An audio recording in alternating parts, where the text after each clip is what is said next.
శ్రీవారి సన్నిధిలో మరో అగ్ని ప్రమాదం జరిగింది.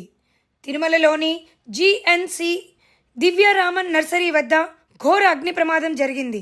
ఘాట్ రోడ్ వరకు ఈ మంటలు వ్యాపించాయి. దీంతో భక్తులు ఒక్కసారిగా ఉలిక్కిపడ్డారు. మంటలు తమకు అంటుకుంటాయన్న భయంతో పరుగులు పెట్టారు.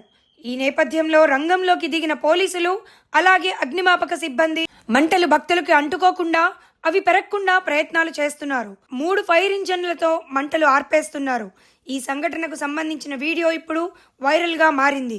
కాగా 2 రోజుల కిందట తిరుపతిలో అగ్ని ప్రమాదం జరిగిన సంగతి తెలిసిందే.